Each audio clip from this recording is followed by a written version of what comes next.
Sabato pomeriggio Raffadali ha dato l'ultimo saluto ai due ragazzi che lo scorso 13 ottobre hanno perso la vita in sella a un motorino, Gaetano Maragliano e Martina Laimo di 17 e 16 anni. Le esequie si sono tenute in piazza Progresso, presiedute dall'arcivescovo di Agrigento, don Alessandro Damiano, che ha riservato parole di grande amarezza per la perdita dei due giovani vite. Presenti il sindaco di Raffadali, Silvio Cuffaro, le cariche istituzionali civili e militari, un picchetto di rappresentanza della Polizia Penitenziaria del Pagliarelli di Palermo e della Polizia Penitenziaria del Petrusa di Agrigento, in segno di vicinanza alla famiglia del papà di uno dei due giovani deceduti in servizio proprio al penitenziario di Palermo. Il picchetto di rappresentanza, coordinato dai dirigenti aggiunti Giuseppe Lofaro e Giuseppe Rizzo, rispettivamente comandanti del reparto di Petrusa Agrigento e del Pagliarelli di Palermo, dove il papà di Gaetano, deceduto nell'incidente, presta servizio.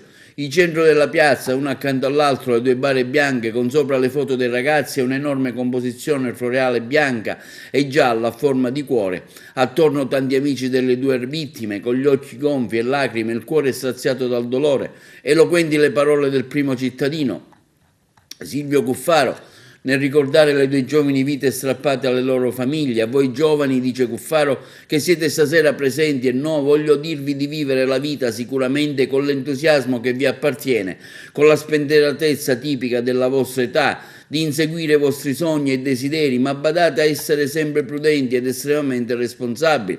Cuffaro continua nel suo messaggio letto: siate liberi, respingete con forza le tentazioni che vi possono rendere dipendenti e vi allontanano dalla realtà, rendendovi schiavi, perché basta un attimo e la vita può fuggire via lasciando dietro di sé sconforto e dolore, quel dolore che stanno vivendo questi genitori. L'unica cosa che mi sento di dire, conclude Cuffaro, a questi genitori è che non sarete soli a piangere i vostri figli, ma un'intera comunità, perché anche figli nostri.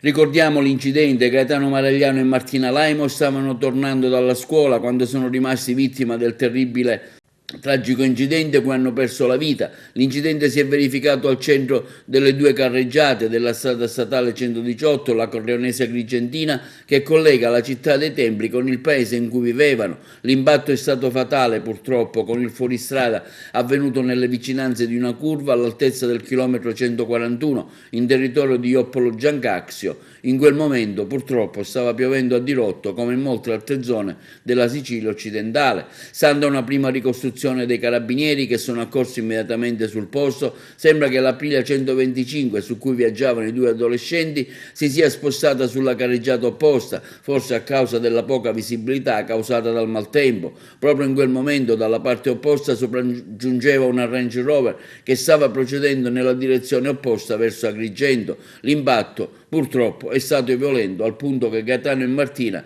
sono stati sbalzati dalla moto finendo sull'asfalto.